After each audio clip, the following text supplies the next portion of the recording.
নমস্কার। প্রথমে শ্রী শ্রী ঠাকুর, শ্রী শ্রী মা স্বামী বিবেকানন্দের চরণে জানাই আমাদের ভক্তিপূর্ণ প্রণাম।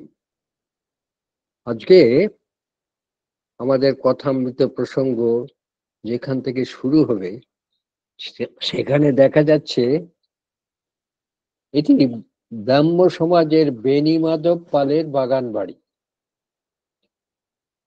শ্রীরামকৃষ্ণ আবার এসেছেন সিথির ব্রাহ্ম সমাজে বেণীমাধব পালের উদ্যান বাটিতে মহোৎসবের আয়োজন হয়েছে। ব্রাহ্ম সমাজের বিজয়, ত্রৈলোক্য ও অনেক ব্রাহ্ম ভক্তেরা উপস্থিত আছেন। সকালের উপাসনাদি হয়ে গিয়েছে। ঠাকুর বিকেল 4:30টার সময় এসে পৌঁছলেন। অমনি দলে দলে ভক্তেরা এসে ঠাকুরকে অভ্যর্থনা জানালেন। মাস্টারমশাই এই বাগান বাড়িকে বিচিত্র শোভায় সাজানো হয়েছে তার সুন্দর বিবরণ দিয়েছেন। মাস্টারমশাই বলছেন, ঠাকুরের শ্রীমুখ হতে অমৃত কথা শুনবে বলে সবাই সাগ্রহে অপেক্ষা করছেন। পূর্ব পূর্ব অবতারদের মুখ হতে যেসব অমূল্য উপদেশ নির্গত হয়েছে এবং এককালে ভগবান শ্রীকৃষ্ণের শ্রীমুখ হতে গীতার যে অমূল্য বাণী তিনি অর্জুনকে শুনিয়েছিলেন, সেই সব কথাই আবার নররূপধারী ভগবান শ্রীরামকৃষ্ণ বলছেন। এখানে মাস্টারমশাই গীতার 8ম অধ্যায়ের একটি শ্লোকের উদ্ধৃতি দিয়েছেন। কবিম পুরাণম অনুশাসিতারম আনো অনিয়ংসম অনুস্মরেত ইয়ঃ সর্বস্য ধাতারম অচিন্ত্য রূপম আদিত্যবর্ণম তমসঃ পরস্তাৎ। प्रणकाले मनसा अचलेन भक्त्या युक्त योगबलेन चैव भूवमध्ये प्राणम् आवेश्य सम्यक् स तं पुरं पुरुषम् उपेति दिव्यम्। মৃত্যুকালে ঈশ্বর চিন্তা, অর্থাৎ সর্বজ্ঞ সনাতন নিয়ন্তা, সূক্ষ্ম থেকে সূক্ষ্মতর সকলের বিধাতা, জড়বুদ্ধির অতীত, অচিন্ত ও পুরুষ রূপে পরমেশ্বর ভগবানের ধ্যান করা উচিত। তিনি সূর্যের মতো জ্যোতির্ময় এবং জড় প্রকৃতির অতীত। আবার যিনি মৃত্যুর সময় অচঞ্চল চিত্তে ভক্তি সহকারে পূর্ণ যোগ শক্তির বলে ভ্রূম যুগলের মধ্যে প্রাণবায়ুকে স্থাপন করে পরমেশ্বর ভগবানকে স্মরণ করেন, তিনি অবশ্যই সেই দিব্য পরম পুরুষকে প্রাপ্ত হন। মৃত্যুর সময় মনকে ভক্তি সহকারে ভগবানের ধ্যানে নিয়ে আসা খুবই উচিত এবং এর একাগ্র করা উচিত। যারা যোগী, যোগ সাধন করছেন, তাদের নির্দেশ দেওয়া হয়েছে দুই ভ্রুর মধ্যে আজ্ঞাচক্রে অর্থাৎ কপালে প্রাণ শক্তিকে স্থাপন করতে হবে। আমাদের মতো সাধারণ গৃহীর পক্ষে এইরকম ধ্যান শাস্ত্রসম্মত নয়, তাতে অনর্থ হয়ে যেতে পারে। অনেকের হয়তো মাথার গন্ডগোল দেখা দিয়েছে ওইরকম ভাবে ধ্যান করতে গিয়ে। যাই হোক, মৃত্যু সময় যদি কোনো ভক্ত ভগবানকে স্মরণ করে দেহত্যাগ করতে পারেন, তাহলেই মুক্তি। আর এটি অভ্যাস যোগ ছাড়া সম্ভব নয়। আমরা সারা জীবন যে চিন্তা নিয়ে জীবন কাটিয়েছি, মৃত্যুকালে সেই চিন্তাই আসবে, তখন ভগবানের নাম মনে আসবে না। এই প্রসঙ্গে ঠাকুর বলছেন, মৃত্যুকে সর্বদা মনে রাখা উচিত। মরবার পর আর কিছুই থাকবে না। এখানে অর্থাৎ সংসারে কতগুলি কর্ম করতে আসা, যেমন পাড়াগাঁয়ে বাড়ি, কলকাতায় কর্ম করতে আসা। কর্ম সকলকেই করতে হয়, কর্ম ত্যাগ করার জো নাই, তার নাম গুণগান করা এও কর্ম, নিঃশ্বাস ফেলা এও কর্ম। তাই কর্ম করবে, কিন্তু ফল ঈশ্বরে সমর্পণ করবে। ঈশ্বর লাভ হলে কর্ম আর করতে হয় না, মনও লাগে না। ঈশ্বরের দিকে যতই এগোবে, ততই তিনি কর্ম কমিয়ে দেবেন। মানুষ দুঃখ কষ্ট পায় নিজের কর্মের জন্য, এই জন্য অপরকে দোষারোপ করা বৃথা। কর্মফল ভুগতে হবেই, তবে ঈশ্বরের নাম করলে যেখানে ফাল সেদুত, সেখানে সূচ ফুটবে। জপ তপ করলে কর্ম অনেকটা খণ্ডন হয়, তার নামেতেই সব শক্তি নিহিত আছে। শুধু কর্ম করা নয়, সৎ কর্ম করতে হবে। অসৎ কর্ম করলে তার ফলও তো পেতে হবে। কর্ম করতে গেলেই কিছু না কিছু পাপ আসবেই, তাই এলেই বা ক্ষতি কি? সেই জন্য শ্রীকৃষ্ণ অর্জুনকে বলছেন, যুদ্ধক্ষেত্রে আমাকে স্মরণ করে যুদ্ধ করো। মৃত্যুই একমাত্র বাস্তব সত্য। যিনি মৃত্যুকালে আমাকে স্মরণ করতে করতে দেহ ত্যাগ করেন, তিনি আমাকে লাভ করেন, এতে কোনো সন্দেহ নেই। যিনি মৃত্যুকালে যে দেবতাকে চিন্তা করতে করতে দেহ ত্যাগ করেন, তিনি সেই দেবতাকেই প্রাপ্ত হন। আমাতে মন বুদ্ধি সমর্পণ করলে, আমাতে মন বুদ্ধি সমর্পণ করলে আমাকেই লাভ করবে। এই সংসার ক্ষেত্র হচ্ছে রণক্ষেত্র। আমাদের সদা সর্বদা ঈশ্বর চিন্তা অভ্যাস করতে হবে। সেই জন্য গীতার ৮ম অধ্যায় অক্ষর ব্রহ্ম যোগে মৃত্যুকালে ঈশ্বর চিন্তা, ব্রহ্মতত্ত্ব উপাসনা, অর্থাৎ সংসার সমুদ্রে ঈশ্বর চিন্তনের কথাই বলা হয়েছে। এরপর দেখা যাচ্ছে শ্রীরামকৃষ্ণ আসন গ্রহণ করে সমাজের বেদির প্রতি দৃষ্টি পড়তেই অমনি নতশির হয়ে প্রণাম করলেন। কারণ ওই বেদিতে বসেই ভগবানের কথা হয়, তাই দেখছেন ওই বেদিটি পুণ্যক্ষেত্র। যে স্থানে হরিকথা হয় সেই স্থানই পবিত্র, এবং স্বয়ং ভগবান সেই স্থানে প্রতিষ্ঠিত হন। সমাজের মহোৎসবে গান হচ্ছে, ত্রৈলোক্যবাবু গান গাইছেন।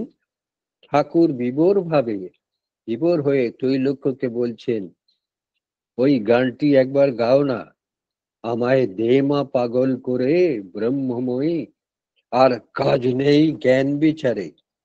ঈশ্বরের প্রেমে পাগলের খেলা কে বুঝতে পারে?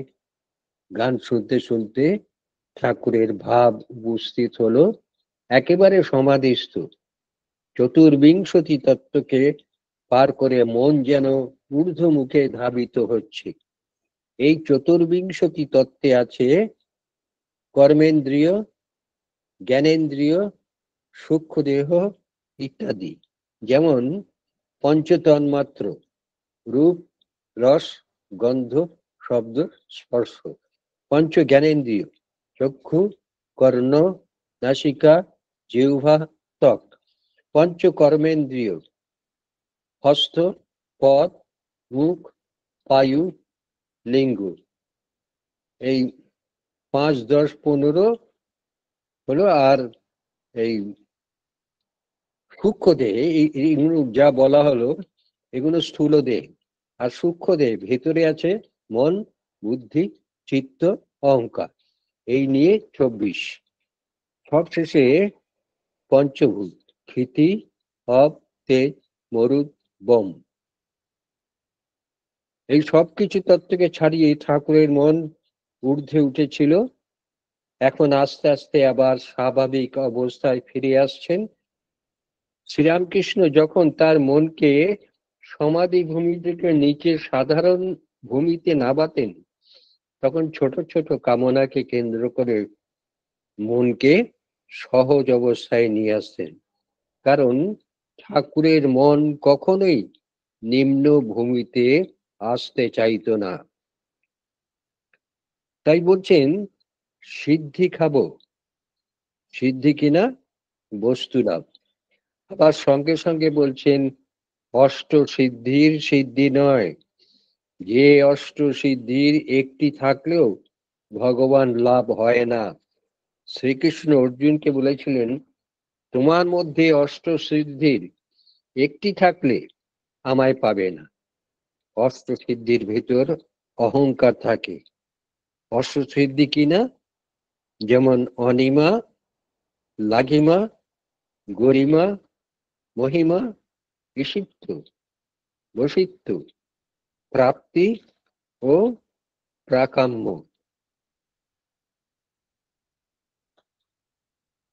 ঠাকুর যখন সাধন পথে এগুতে থাকে তখন এক একটা করে সিদ্ধি উপস্থিত হয়। সূক্ষ্ম জগতে প্রবেশকালে এইসব শক্তি আসে। কোন কোন সাধক সিদ্ধায়ের মাধ্যমে ঝাড়ানো, ফোকানো ইত্যাদি কাজ করেন। তাতে মানুষের কিছু উপকার হয় বটে, কিন্তু ওই সবই ঈশ্বর লাভের পথে অন্তরায় সৃষ্টি করে।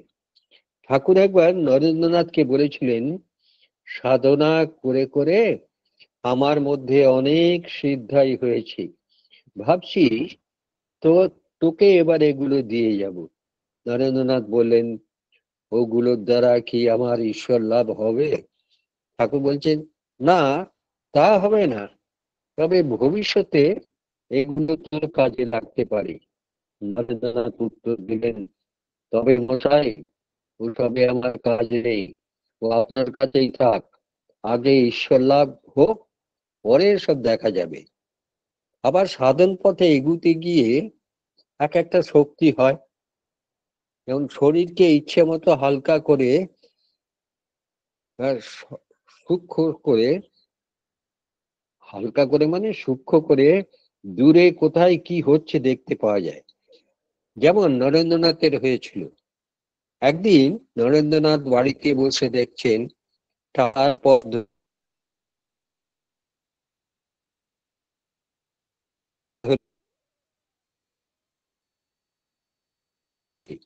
নরেন তাকে ওই কথা বললে ঠাকুর বললেন সাধন ভজন করলে এমন হয় দূরে কোথায় কি হচ্ছে, কে কি বলছে এসব জানা যায়। তবে এসব কথা কাউকে বলোনি, এমন আরো কত কিছু দেখবে শুনবে, এসব ছেড়ে কি করে ঈশ্বর লাভ হবে সেই চেষ্টাই করা উচিত। কথামৃত গ্রন্থে ঠাকুর একই কথা কতবার বলেছেন, মানব জীবনের উদ্দেশ্য ঈশ্বর লাভ। আজও ব্রাহ্ম ভক্তদের এই প্রসঙ্গে বলছেন ঈশ্বরের প্রেমে মগ্ন হও, ডুব দাও, হৃদয় মধ্যে অনেক রত্ন আছে, তাকে খোঁজো। ঈশ্বরের ঐশ্বর্য নিয়ে অত ভেবো না। কত সুন্দর বাগান করেছেন, ফুল করেছেন, কি বিচিত্র শোভা, আগে বাগানের মালিককে খুঁজে বার করো। শুধু শাস্ত্র পড়ে, বই পড়ে কি তাকে পাওয়া যায়? না জানা যায়। অবশ্য তার কৃপা না হলে কিছুই হবে না। কৃ মানে করা, পা মানে পাওয়া, মানে কিছু করলে তবে কিছু পাওয়া যাবে, তাই কৃপা। তারপর বলছেন তিনি সকলের মধ্যেই আছেন, তবে শক্তি বিশেষে। পিঁপড়ের মধ্যেও যেমন আছেন, হাতির মধ্যেও তেমনি ভাবে আছেন। তবে যার ভেতরে শক্তির প্রকাশ বেশি তার মধ্যে বিশেষ ভাবে আছেন।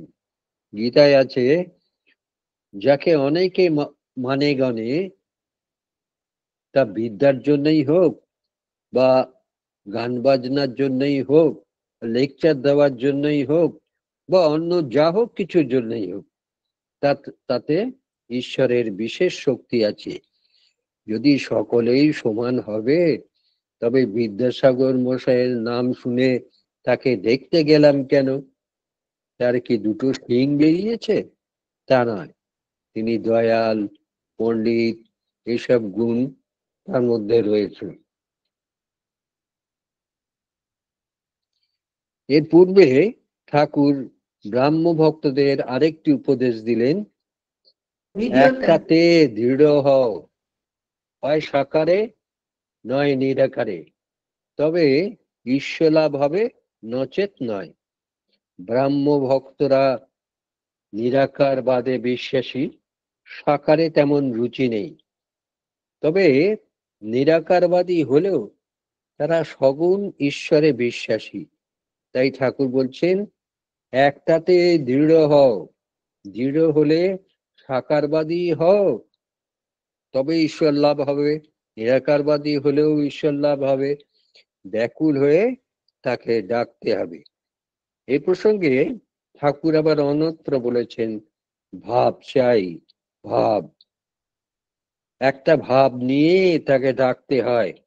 যাকে ভালো লাগে, যে ভাব ভালো লাগে, একজনকে বা একটাকে পাকা করে ধরো, তবে তো আর্ট হবে। যেমন ভাব তেমনি লাভ। ভাবিলে ভাবের উদয় হয়। ঈশ্বরের সঙ্গে একটু সম্বন্ধ পাতানো চাই, সেইটি সর্বক্ষণ মনে রাখতে হবে। যেমন তার দাস আমি, তার সন্তান আমি, তার অংশ আমি। এই হচ্ছে পাকা আমি, বিদ্যার আমি।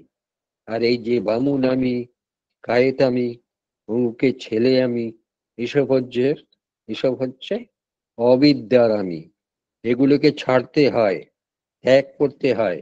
ওগুলোতে অভিমান অহংকার বাড়িয়ে বন্ধন এনে দেয়। একটা ভাব পাকা করে ধরো, তাকে আপনার করে নিতে হবে, তবে তো হবে, তবে তো তার উপর জোর চলবে। প্রথম প্রথম একটু আধটু ভাব ততক্ষণ আপনি মশাই ইত্যাদি লোকে বলে থাকে। সেই ভাব যেই বাড়লো, অমনি তুমি তুমি। যেই আরো বাড়লো, তখন ওই সকল তুমি টুমিতে মানে না, তখন তুই মুই। তাকে আপনার হতে আপনার করে নিতে হবে, তবে তো হবে।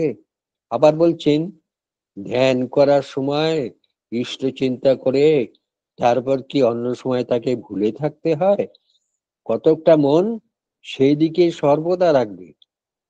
দেখছো তো, দুর্গা পুজোর সময় একটা জাগ প্রদীপ জ্বালাতে হয়, ঠাকুরের কাছে একটা জোত অর্থাৎ জ্যোতি রাখতে হয়, সেটাকে নিভতে দিতে নেই, নিভলে গেরস্থের অকল্যাণ হয়।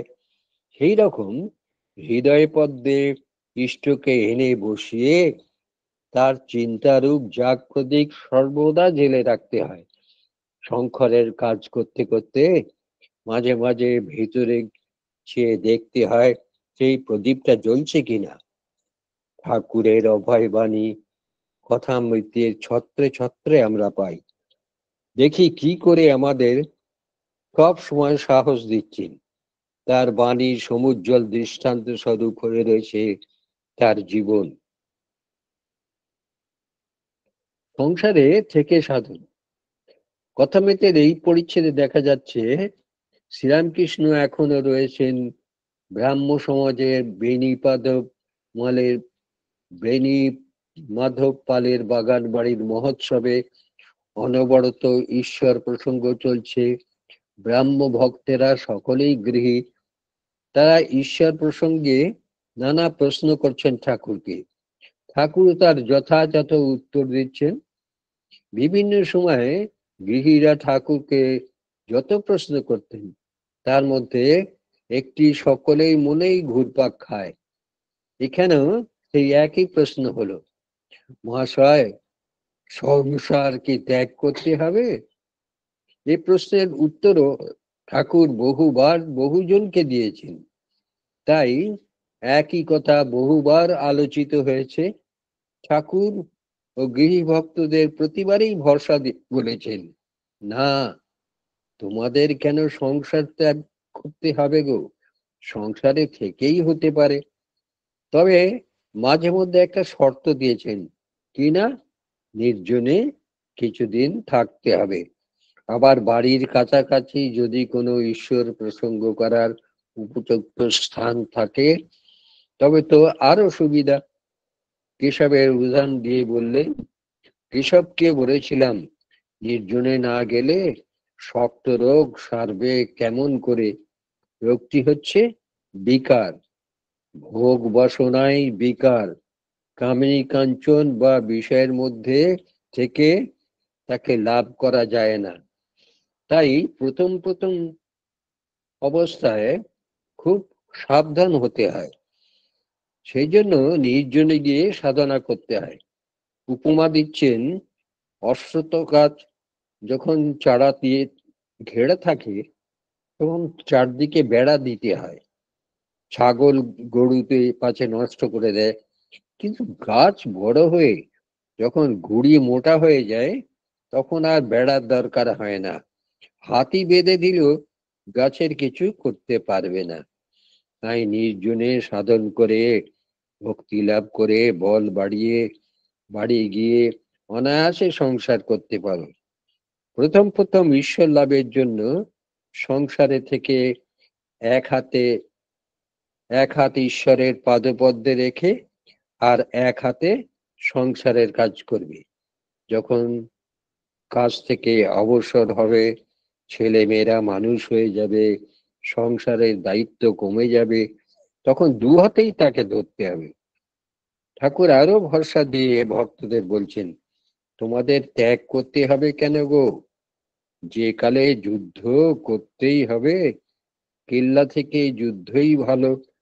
ইন্দ্রিয়ের সঙ্গে যুদ্ধ, ক্ষুধা তৃষ্ণার সঙ্গে যুদ্ধ, এইসবের এইসবই তো সঙ্গে যুদ্ধ করাই হচ্ছে আসল যুদ্ধ। গীতায় এই প্রসঙ্গে একই কথা বলা হয়েছে। মহাপুরুষরা বলছেন, আমাদের প্রত্যেকের সংসারই ধর্মক্ষেত্র, যুদ্ধক্ষেত্র, এবং আমরা সকলেই অর্জুনের ভূমিকায় অবতীর্ণ। যেমন চিন্তা সমূহ সৈন্যবাহিনী, সৎ চিন্তা পাণ্ডব পক্ষ, অসৎ চিন্তা কৌরব পক্ষ, আমিরূপ অহংকার অন্ধ ধৃতরাষ্ট্র। এইভাবে মন সঞ্জয়, দেহ রথ, দেহি অর্থাৎ রথী অর্জুন জীবাত্মা, আর সৎজ্ঞান সারথী শ্রীকৃষ্ণ পরমাত্মা। ইন্দ্রিয়গণ অশ্ব, বিবেক লাগাম, ন্যায়ের সাথে অন্যায়ের সংঘাতে যুদ্ধ। আমাদের দৈনন্দিন জীবনে এই কুরুক্ষেত্র যুদ্ধ অহরাত্র চলছে। অসৎপক্ষ আপাতত প্রবল থাকে, অন্ধমোহ আপাত মধুরকেই আশ্রয় করে আমাদের বিমূঢ় করে দেয় ও মোক্ষ পথে অন্তরায় সৃষ্টি করে। সেই জন্য শ্রীকৃষ্ণ অর্জুনকে বললেন, অর্জুন, তুমি যুদ্ধ করে তোমার ক্ষত্রিয় ধর্ম পালন করো, তোমার কর্মের ফল ত্যাগ করো, আর সকল কর্মফল আমাকে সমর্পণ করো।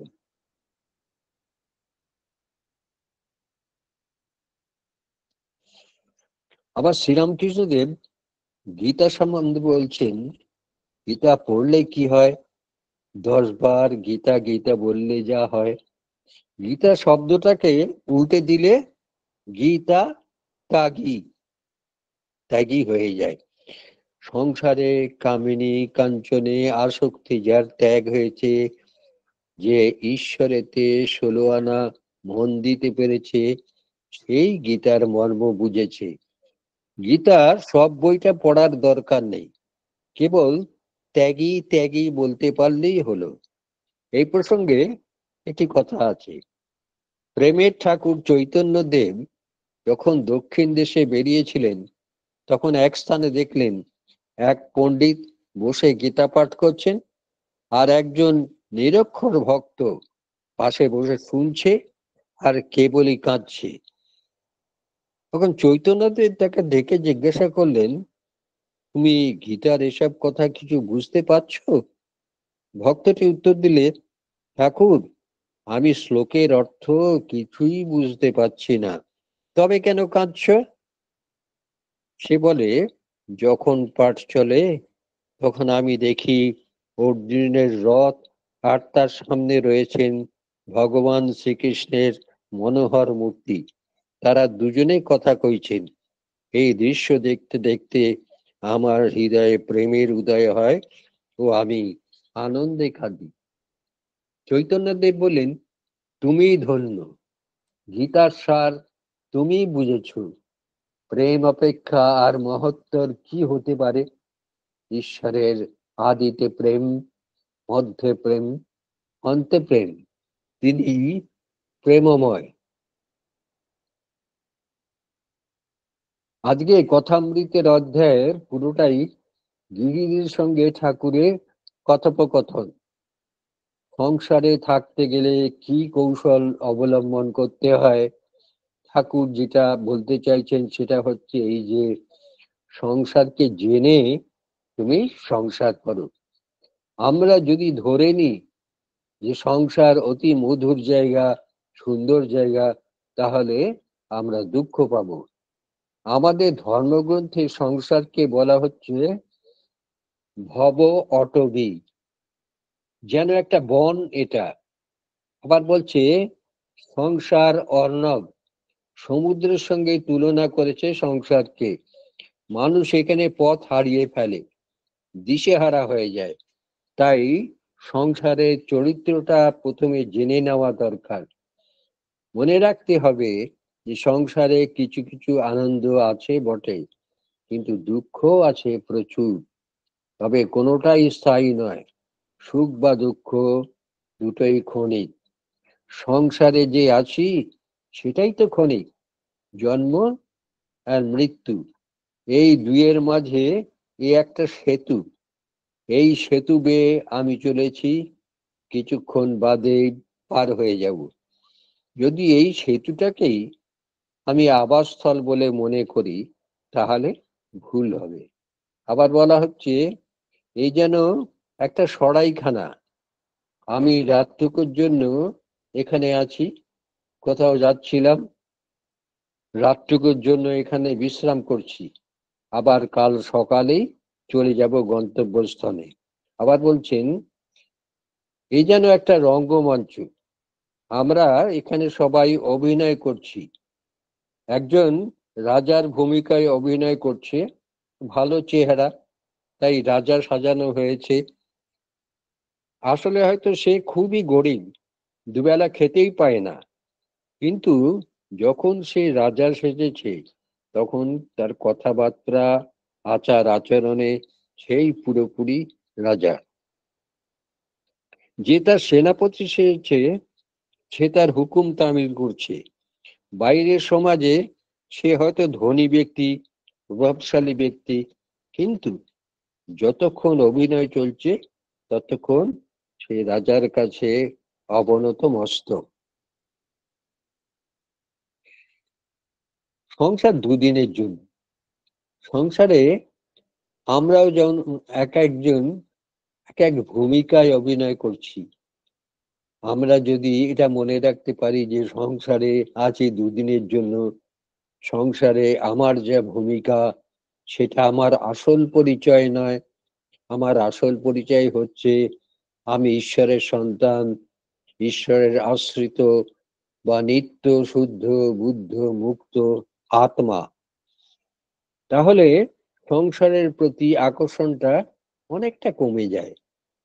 আমরা তো সেই ভুলটাই করি। অহরহ দেখতে পাচ্ছি চারদিকে মৃত্যু, তবুও নিজে যে একদিন মরবো এই কথা ভাবি না, ভাবতে চাই না। ভাবি যে আমরা চিরকাল এখানেই থাকবো। সংসারে, সংসার যে অনিত্য, যতক্ষণ আছে ততক্ষণ ভোগ করছি, দুদিন বাদেই আর এখানে থাকবো না। এই জ্ঞানটা আমাদের থাকা দরকার। আসল কথাটা হচ্ছে লক্ষ্যটা স্থির রেখে চলা।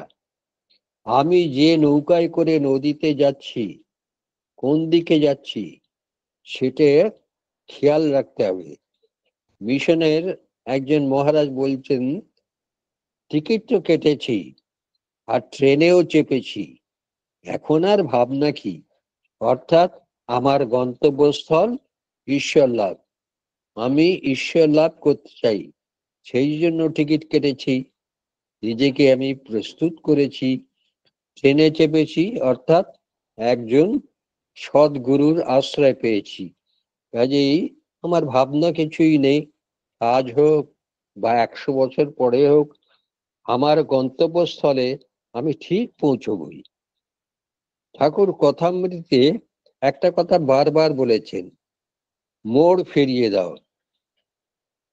মনের সব চিন্তার, সব বৃত্তির মোড় ফিরিয়ে দাও। বিষয় থেকে ঘুরিয়ে ঈশ্বরমুখী করা, বাইরের কাজটাকে পাল্টাতে হবে না, যে মন দিয়ে কাজ করছি সেটাকে ঈশ্বরমুখী করে দেওয়া। আমি রান্না করছি, অফিসে চাকরি করছি, সবকিছুই করব আমি, তবে সব ঈশ্বরের উদ্দেশ্যে করব। তখন বিষয় চিন্তা নির্বিষয় হয়ে যাবে, যদি এই ভাবটা অবলম্বন করা যায়। আমি ভাইকে ভালোবাসি, বোনকে ভালোবাসি, বন্ধুকে ভালোবাসি, সবকিছুর মধ্যে আমি ঈশ্বরকে ভালোবাসি। স্বামীজি বলতেন, ধর্মের সার্থকতা কি? তুমি যদি কেরানি হও, তাহলে ধর্ম তোমাকে আরো ভালো কেরানি করতে সাহায্য করবে। তুমি যদি শিক্ষক হও, ধর্ম তো তোমাকে আরো ভালো শিক্ষক করতে সাহায্য করবে। ধর্ম আমাদের কর্তব্য বিমুখ হতে বলে না, বরং বলে যেটা করছো সেটাকে আরো ভালো করে করো। কেননা তুমি তো সবকিছুই ঈশ্বরের উদ্দেশ্যে করছো, ফাঁকি দেবে কেন, অবহেলা করবে কেন? তাই কাজের মাধ্যমে ঈশ্বরের উপাসনা হচ্ছে। এই হলো মোড় ফিরিয়ে দেওয়া। আমাদের শাস্ত্র এই কথা কখনো বলছে না যে সবাইকে সংসার ছেড়ে পালাতে হবে। সংসার ত্যাগ জোর করে হয় না, যখন তখন হয় না। ঠাকুর বলছেন, যখন ফল পেকে পড়ে যায় তখন নিজে থেকেই সেটা খসে পড়ে। সংসার আর কোথায়? মনেই তো সংসার। মানুষ মনেতেই বদ্ধ, মনেতেই মুক্ত।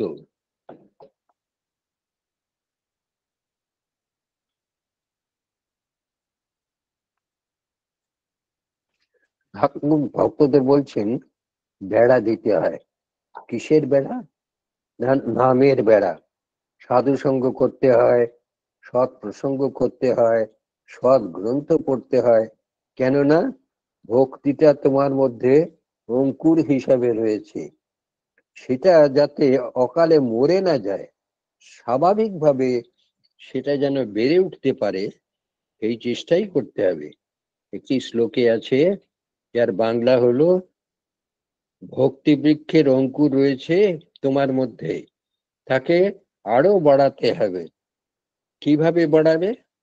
ভক্ত সঙ্গ করলে বাড়বে, আরো বাড়বে যদি তুমি হরি কথা রূপ অমৃত সেচন করো। তাই ঠাকুর বলছেন, সংসারে হবে না কেন? নিশ্চয়ই হবে, তবে এগুলো তুমি করো, না হলে হবে না। যদি আমার ভেতর প্রেম ভক্তি হয়, ঈশ্বরের প্রতি ভালোবাসা হয়, তাহলে সংসারে আসক্তি আর থাকে না, সংসারে আমি আর জড়িয়ে পড়ব না। তাই ঠাকুর বারবার অনাসক্তির উপর জোর দিচ্ছেন। যেমন নৌকো জলে থাকলে ক্ষতি নেই, কিন্তু নৌকোয় জল ঢুকলে নৌকো ডুবে যাবে। তেমনি সংসারে থাকো, কিন্তু তোমার ভেতর সংসারকে ঢুকতে দিও না। আবার যেমন পদ্মপাতা জলে থাকলেও জল কখনো পদ্মপাতাকে ভেজাতে পারে না। সংসারীদের কর্ম করতে হয়। সংসারীদের যখন ঠাকুর উপদেশ দিচ্ছেন, তখন একজন ভক্ত বলছেন, মহাশয়, এদের সময় কই, ইংরেজদের কর্ম করতে হয়, অর্থাৎ সরকারি চাকরি করেন, 10টা 5টা অফিস করতে হয়, ঈশ্বরের নাম করবেন, তার সময় কোথায়? জীবন ধারণের তাগিদেই আমাদের ব্যস্ত থাকতে হয়। ঈশ্বরের নাম করার সময় কোথায়? উত্তরে ঠাকুর বলছেন, আচ্ছা তাকে মুক্তারি দাও, অর্থাৎ যদি তুমি সময় না পাও, কিছু করতে না পারো, তাহলে তুমি ঈশ্বরের উপর সব ছেড়ে দাও। ভালো লোকের ওপর যদি কেউ ভার দেয়, সে কি তার মন্দ করে? তার উপর আন্তরিক সব ভার দিয়ে তুমি নিশ্চিন্ত হয়ে বসে থাকো, আর যা কাজ করতে দিয়েছেন তাই করে যাও। শাস্ত্র বারবার বলছেন অভ্যাস যোগের কথা। ঠাকুর সেই আশ্বাসই দিচ্ছেন। সকল সংসারীকে লক্ষ্য করে, সকল সংসারীর উদ্দেশ্যে, সকল সংসারীকেই পথ নির্দেশ করে বলছেন উপায় অভ্যাস যোগ। ঈশ্বর চিন্তা অভ্যাস করলে শেষের দিনে তাকেই মনে পড়বে। তবে ঠাকুর একটা কথা বারবার বলছেন যে ভক্তদের তার নামে বিশ্বাস থাকা চাই। এই বিশ্বাসের পথ ধরেই ভক্তকে ঈশ্বরের দিকে এগুতে হবে। যার বিশ্বাস নেই, যে সংশয় আত্মা, তার কোনো কালেও হবে না। এখানে সদরওয়ালা মানে মুন্সিফ ঠাকুরকে জিজ্ঞাসা করছেন কেমন করে বিশ্বাস হয়? ঠাকুর জবাব দিচ্ছেন তার নামেতে অনুরাগ চাই। অনুরাগ কিরকম? না সংসারে বিরাগ, ঈশ্বরে অনুরাগ। গোপীদের প্রবল অনুরাগ ছিল, তাই তারা ভগবানকে পেয়েছিল। অর্থাৎ ঈশ্বরের ভালোবাসা এলেই সব হলো, আর কিছুই করবার দরকার নেই। ঠাকুর উদাহরণ দিয়ে বলছেন লোকে আত্মীয় স্বজনের জন্য এক ঘটি কাঁদে, ভগবানের জন্য কে আর কাঁদে বলো? নির্জনে গিয়ে ব্যাকুল হয়ে তার জন্য কাঁদো, তিনি অবশ্যই দর্শন দেবেন।